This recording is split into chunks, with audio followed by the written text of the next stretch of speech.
We're going to engage in another British media reparations conversations analysis. And this time we've got a very special one, a very special one, because our conversation today was hosted by the Telegraph, the Daily Telegraph publication, news publication in British media. And it features Laura Travelyon, who is a BBC journalist, or was a BBC journalist, who discovered that her family was a beneficiary, of the spoils of enslavement, particularly as associated with the island of Grenada. And so that's why she's a part of the conversation, because upon finding this out, she went on a quest to Grenada to engage with the people there and in some way, shape or form engage in some reparations. Now, there are many people who have a lot of questions and concerns and even rejections in terms of how the forms that, this reparations has taken, but that's why she's part of the conversation.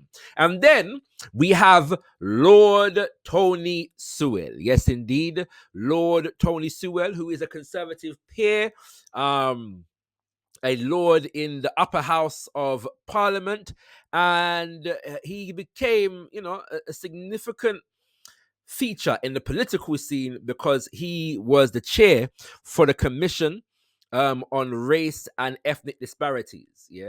And basically, he's one of the, black conservative industrial complex. It would be fair to say that he is the chairperson, the head, the president of the black conservative industrial complex as far as the UK is concerned. And so whenever there's a black issue, he is the one that the British media reach out to and the political class reach out to tell us why black people should not get whatever it is that we are demanding at that moment in time. That's really the role that Tony Sewell plays. And so they've got now the dynamic deliberately set up of this white woman, this benevolent white woman who has voluntarily gone to Grenada. She's actually in Grenada during this interview to engage in reparatory justice, at least so called. And this black man who is against reparations. This is the nature now of the conversation. This is a setup of the conversation in the British media. So let's get into, I'm going to analyze just a few clips. Yes, let's get into the first clip. I think, can I just say one thing just to preface this? Look, people giving money to causes, be it the church or whatever, or individuals, that's up to them. Give what you want. I give, myself, but I don't tell anybody about it. I've now broken that rule, which is bad. But I mean, in a way, that's almost what I want to feel is the basis of some of my criticism. So immediately what he has done here, Lord Tony Sewell, is put reparations and reparatory justice in the context of charity and philanthropy. If you want to do that, you can do that, but that dynamic is the basis of his concerns. We're going to come back to explain why that framing is problematic in the first place anyway, or let's say what intentions that framing is designed to serve, right? But let's be clear about the fact off the bat that reparations is not a matter of if you want to give money, then you can give money. First and foremost, as we've been saying repeatedly, reparations is not just about money. We are talking about restitution, rehabilitation, compensation, satisfaction, guarantees of non-repetition, and where crimes are still being committed, we are talking about cessation. In other words, you have to stop do where you do. And they always, as far as British media is concerned, confine the conversation almost exclusively to the matter of compensation. So they don't have to deal with the thousands of artifacts, heritage and ritual artifacts that they have stolen from our people that still reside in Britain. They don't have to deal with the issue of the remains of our freedom fighters, such as Umbuya Nahanda, which were confiscated by the British, and no account has been given for where these remains are. Yes, they don't have to deal with the stolen wealth, literal stolen wealth from places like Haiti, that are now sitting in banks in America and throughout Europe. This is how they always confine and contextualize the conversation so they don't have to deal with those issues. Yeah. But secondly, reparatory justice, reparations, is not about woeful, hard done by people looking for a handout. Reparations is about a debt that is owed. Yes? A debt that is owed and the fulfilling of a debt that is owed. That is the framing, the proper framing for reparatory justice, even as it relates to exclusively compensation. But we could go forward and hear what Tony Sewell have to say.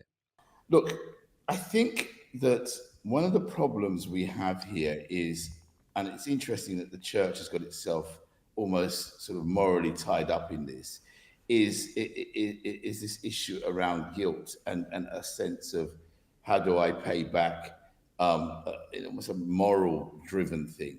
Note that point, yeah. Note that point. He's got an issue with the idea of guilt being associated with reparations and reparatory justice. It's going to become important, and when we get to the final statement from Tony Sewell that we're going to analyze. Can I just say one thing here in Jamaica, where Laura, I'm really interested in your sort of research, because believe me, most people, in Jamaica, if you ask them, "Do I want some money?" They would just tell you yes. You know, I mean, that's just, I mean, no one's going to say no. They'd say that in England as well, for whatever cause. So as you can tell, Tony Sewell is waffling at the moment, yeah? And he does this for the majority of the conversation. But this is the job of those like Tony Sewell who are inserted into these conversations in the British media. 9 times out of 10, they have no expertise or knowledge on the subject matter of reparations, but are there to trivialize the issue. You know, if you said, Peter, if you want some money, and they will say yes. Yeah, it's trivializing the issue and obfuscate the issue. Just take up airtime, yes, and space. Yeah, diverting, misdirecting, and throwing shade all over the issue, so that by the time I'm done with it, you don't know what you're talking about from what you're not talking about. That is the job of Tony Sewell in this particular instance. Yeah, in a conversation such as this. What does that even mean?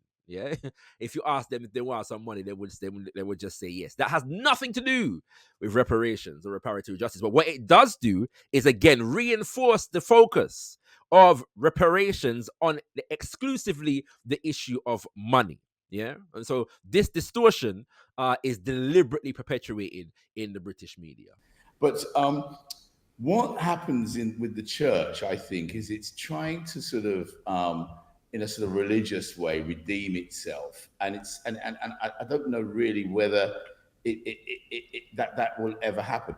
Let me tell you the damage, Camilla, that I think is going to happen here. I think that the power dynamics change. So, for example, what happens is that once you talk about reparations on a personal level, it's almost another repetition of a slave master dynamic, because what happens is you, outsider, becomes a power broker in the sense to me here, and you're changing my life. I don't have the agency in this anymore. I don't have the, which is really what slavery was really about, in a sense, taken away. And so you come in and say, look, I'm going to give you the money, and that's going to change your life. And that's the real way in which it's going to work. So now we're going to explain why Tony Sewell, or later we're going to explain why Tony Sewell doesn't actually believe what he just said. But let's address the framing once again. So we see again the exclusive reference to money, okay? But then we get the idea now that we shouldn't do with reparations, because reparations is an act that places power in the hands of the people who are paying, exclusively money, the reparations to those others. Yeah. Now, I've already said reparations is a debt that is owed. Yeah. The power dynamic, if we're dealing with it on an issue of justice, the power dynamic, should be irrelevant. The wealth of either party should be irrelevant. What is relevant is that crime was committed, harm was done.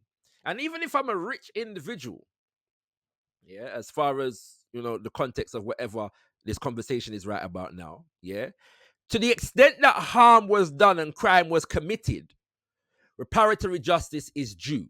A debt is owed. Simple things. Yeah. And then the idea now that the characterization of the demand for reparations is now placed in the hands and minds of the colonizer and the neo-colonizer as the person who says, look, I'm going to come and give you the money and I'm going to change your life, as though that is the language and the context of reparations coming out of the reparations movement. Now, this is an argument that is only levied against people when we are talking about the enslavement of African people. In no other context does this argument even qualify. For some reason, when crimes are committed against other people, it is not a diminishment of their agency to recognize that those crimes were committed and defend the fact or advocate on behalf of the fact that they should be in pursuit of justice and receive justice for those crimes. When it comes to African people, somehow we are not human enough for that logic that a nation like Britain would suggest that it is built upon to apply to us. No, it may not change my life, but a debt is owed. Simple things. And you will notice that within British media, very rarely do they actually engage the arguments of the reparations movements. Do they actually engage the literature of the organizations and institutions who are in fact forwarding the reparations agenda and call upon their guests to respond to the specific statements of reparations activists and institutions? And that what that does is it allows for people like Tony Sewell to come and make those kind of characterizations and therefore confuse the conversation. So the next clip that I'm going to play relates to the point that I've just made, which is Laura Travelyon speaking on some of the people that she's been speaking to in Grenada, and in Jamaica and in the Caribbean on these issues. Everything that our family's done has been in concert with Grenadians. Arlie Gill, the chair of Grenada's National Reparations Committee, is someone that I hope that you would all have on your show at some point. And Lolita Davis-Mattis, who's the chair of Jamaica's National Reparations Committee, who I know well. I went to Jamaica in August. Stephen Golding, who's on that committee in Jamaica. These are all Caribbean intellectuals who've been thinking about this for ages, since Eric Williams' Capitalism and Slavery book in 1944. Going back to Sir Arthur Lewis in 1939, the Nobel laureate who wrote about this, the concept of Britain's Black Debt. So what Laura is referring to, in part, she's responding to the idea that her actions are the result of a white savior complex. She's also responding to Tony Sewell suggesting that people in Jamaica and in the Caribbean are not really concerned about reparations. And so she's saying, well, everything that she's done, was done in concert with people in Grenada, a result of conversations with people in Grenada. My apprehensions and, criticisms, of what is taking place there aside, that's another subject for another time. What she did was name a number of people, particularly in Grenada and Jamaica, who are parts of institutions and organizations who engage the reparations issue and are forwarding the reparations agenda. And you will notice that these people do not feature in the British media on the conversations in relation to these conversations. They went, Laura Travelyon is in Grenada at the moment. They could have just as easily got the people then where she had talked to in Grenada on the show. They didn't do that. They could have, Tony Sewell is in Jamaica at this moment in time. They could have just as easily got the people them, yes, in Grenada who are developing and forwarding this issue on the show. Them never do that. Yeah. So it's interesting that she calls those names because she's been put on the hot seat now as far as, white savior complex. So now she has to show her credibility by calling the names of the people that she has been speaking to, the names, the voices, the faces of which the British media doesn't seem to want to engage in these conversations as it stands right about now. Is that not interesting, brothers and sisters? And I will say this, because we're not going to play the whole interview, the whole conversation. Tony Sewell, who is in Jamaica, yes, which as far as the Reparations Commission is concerned, Jamaica has one of the most active branches of the CARICOM Reparations Commission, and he doesn't refer to that at all. Even in response to what Laura Travelyon has just said, he doesn't engage it at all. Yeah, pure diversion and misdirection are going in this conversation. Yeah, and we're going to take in 2 more clips before we wrap up. Can I ask another? Let me put something outrageous to you. How about this? How about people in Grenada and Jamaica coming together and getting a fund and helping people in England? Have you ever thought about that? Go on, Tony. Continue with that. Tell us. I'm serious. How about us in this country coming together and looking at ways in which we can help the wider world? What do you think about that? Sounds like a good idea. What do you mean specifically? No. So we see what's happening here now. This is just an attempt to confuse the conversation. Yeah, this abstract idea of Jamaica and the Caribbean helping Britain. All right, but let's see where he goes with this, and then we're going to analyze it afterwards. You see what it does. That kind of question is a very interesting one because it immediately looks at. In fact, we've been doing. There's a lot of irony in that, because Jamaicans have been going up to the US and doing lots of projects helping them. Their nurses go up there. They help with the nursing system in America. The teaching dynamic here, we've got great teachers going to America and coming to England as well and helping in the system here. We're already in some dynamic way helping the so-called mother country. Obviously there's employment, but we're actually helping to fix some of the problems out here. All right, so this is I was gonna say it's slick, but it's not even that slick. It's clumsy, and it's not even intelligent reasoning. Yeah. So after painting reparatory justice and the issue of reparations as an act of giving away agency to Bakra, to the British and whoever else is due to give us reparations, he is now suggesting that our migration to Britain and America and elsewhere in the Western world is an act of agency and helping them, in teaching and in nursing and in healthcare in general. Yeah, this is a entirely interesting argument because this reasoning totally ignores the fact that the migration of Africans in the Caribbean to the United Kingdom was an act that took place under the auspices of being colonial subjects of the United Kingdom of Great Britain, duty bound to assist it in redeveloping itself after mass European War II.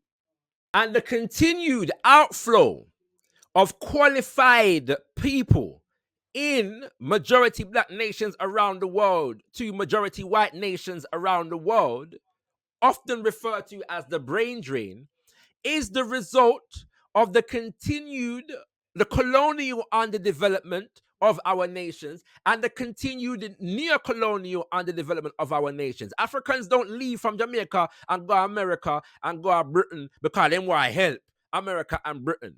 Generally speaking, this is done because the infrastructure in Jamaica is not fit to provide all of the jobs that it should be able to provide for its citizens. There is not enough infrastructure to provide enough teaching jobs for all the teachers that are qualified, so the teachers have to leave. There are not enough nursing jobs because there are not enough hospitals to employ all the qualified nurses, so them have to go to America to get qualified as a nurse. Sorry, to get a job as a nurse. And sometimes to get qualified. There are not enough hospitals for all the qualified Jamaican doctors, so them have to go elsewhere for find work. And that particular dynamic exacerbates the underdevelopment of the nation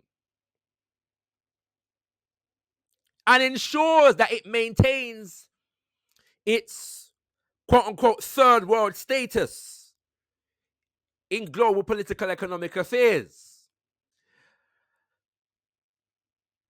So there's a fundamental dishonesty in the argument of Lord Tony Sewell here, but it is not a surprising fundamental level of dishonesty, because a lord of the realm of the United Kingdom of Great Britain is duty-bound to serve the realm of the United Kingdom of Great Britain. And so,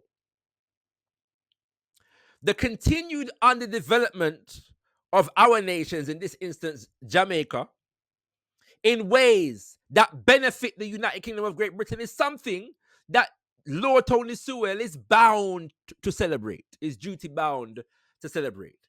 We're going to take in one more clip before we close off the conversation. I should say, he goes on to try and, not uncharacteristically, he has this way of evoking Bob Marley and Marcus Garvey to try and, and distorting their statements to try and support his arguments. We're not going to play that clip today, but he does do that. I'll leave the full interview conversation link in the description to the video. But let's get into the last clip. But what I would say, being here in Grenada, when I talk to people, they say, look, we have abundant amounts of sun and wind. We want to transition to a blue economy. Carriacou, the little island north of Grenada that was flattened by Hurricane Beryl, one of their climate, battery operating facilities was flattened by that. My point is just that, here in Grenada, people would like to have electric cars, be so much cheaper than buying gas because everything is imported here. They want to invest in a blue economy, and Britain's in a position to help with that. That would help Britain's own emerging renewable energy industry. And also the sense, to Tony's point, so many people in Grenada, their parents went to Britain as part of the Windrush generation. Their grandparents went. People are coming back now. They're retiring. There are these historic ties which are celebrated, and people don't want to be in the pocket of China here in Grenada. This is a democracy. It has a young Prime Minister, Dickon Mitchell, elected in a change election 2 years ago. They would like a more meaningful relationship with Britain, which I think is what this is about, which recognises the past, but also celebrates the ties and the way the Windrush generation helped to build Britain, the way people are coming back here to retire with their UK pensions.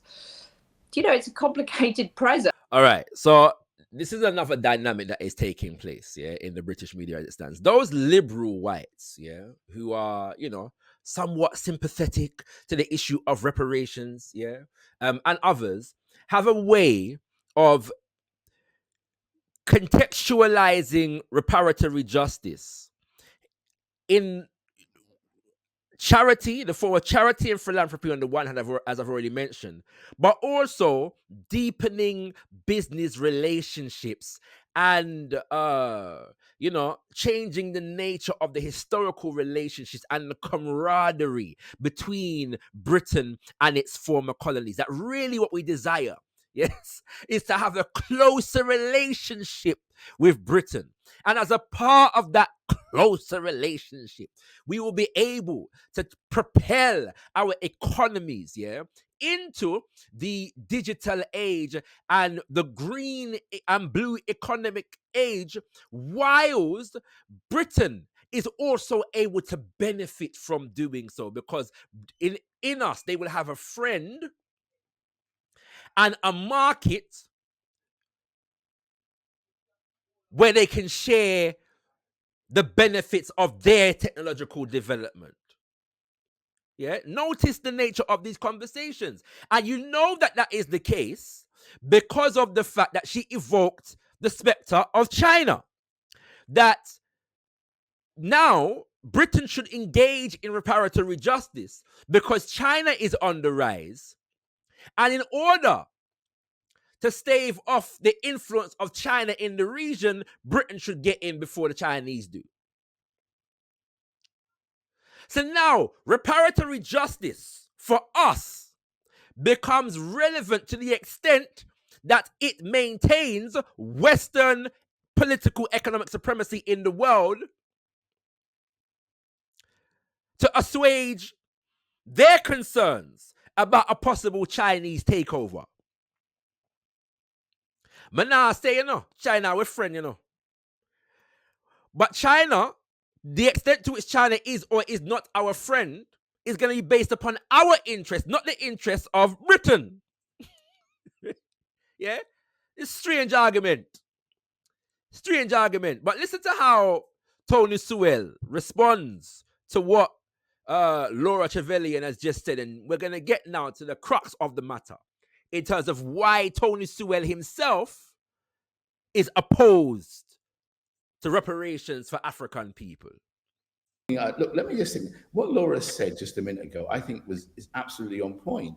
Every single thing that she just said about the dynamic of how Britain can work with the thing. It's the wrapping up in reparations. It's that is not needed, and that's what I'm trying to say. Is that you can do all of those things, and hopefully Britain will do some of those things with the Caribbean, but it doesn't need to have that discourse.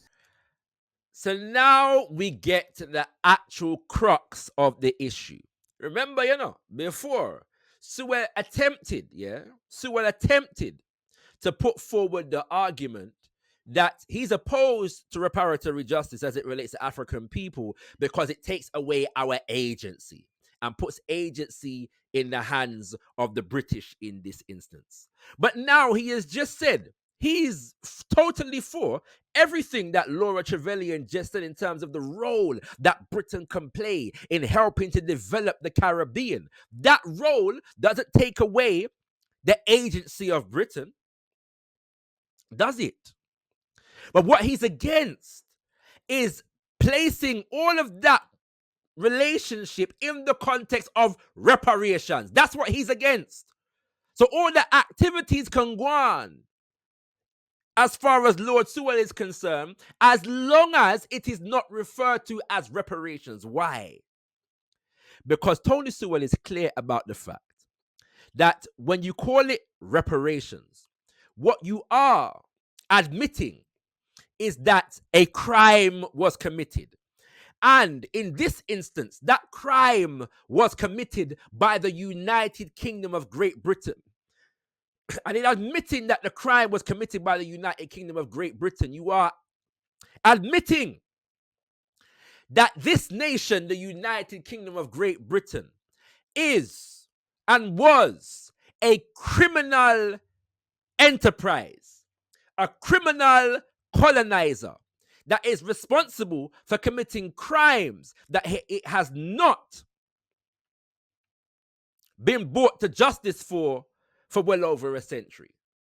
Tony Sewell is against reparations because he, as a lord of the realm of the British Empire, is invested in saving and protecting the image and the reputation of the United Kingdom of Great Britain in history. He's against reparations because he doesn't want the United Kingdom of Great Britain to be recorded in history as a criminal nation state that committed crimes against our ancestors. And he is prepared to deny the humanity of our ancestors in order to do so.